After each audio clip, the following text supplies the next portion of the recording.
Hi, guys. So today we're going to walk through a Pear Deck in class together. We're going to be practicing what we've been doing the past couple of days, but we're going to look at word problems. So it's going to be a little different, but I think that we've been doing a really good job, so it shouldn't be hard to transition to word problems. So this first slide, you're just going to kind of do this on your own, kind of a review of the quiz.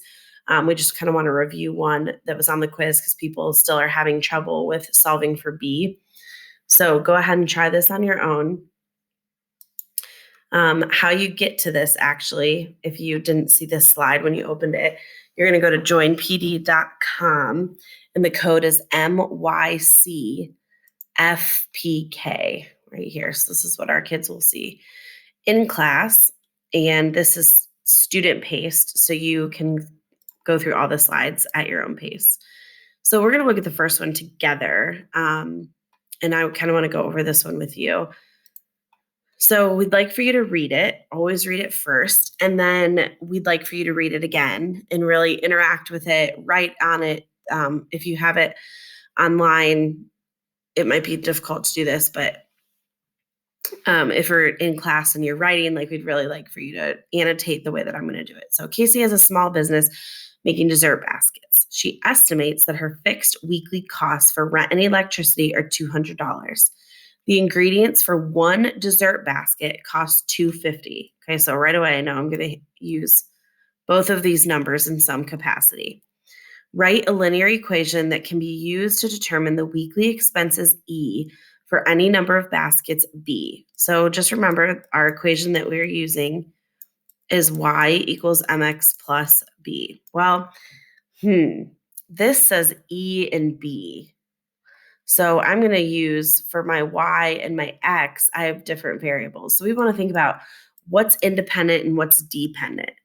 So what's going to happen and what's going to change based on what happens, right? We know that our X, comma, Y is our ordered pair. X is independent, Y is dependent. So what's going to depend on something else? Right? Well, I think the expense is going to depend on how many baskets she sells or has to produce, has to make, right? So she's trying to see how much is it going to cost to keep this business open per week. So we want to decide, is this 200 the slope or is this 250 the slope? When we're thinking about slope, we know that it's a relationship between those two things, right? The Y depending on the X. So it's the expenses per the basket, right? So when we think about the slope, we want to think about how much does it cost? What's that cost that's reoccurring, right? It's going to be that cost to her per something else. Well, is that going to be the $200 or is that going to be the $250? So is it $250? This is X, B is X, so is it $250 per basket? So this would be B, right? And this would be over here, Y is E of B. So I need to put in my slope and my y-intercept. So what's per basket, right? It's 250. So this is going to be my slope, 250 per basket, plus I have this initial value every week that I'm going to have to just pay to keep the lights on, right? Okay, so my final equation is y equals 250 b plus 200. Okay, and for the next few, that's all you're going to do. You're going to just read through and identify, oops, sorry, this should be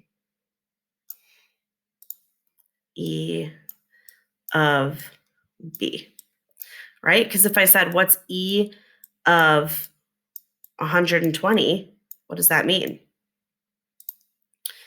That's saying, how much would it cost her to keep it open, to run it, the expenses for 120 baskets, right? We could plug that into Desmos. So you're going to be creating these equations for the next 5 slides.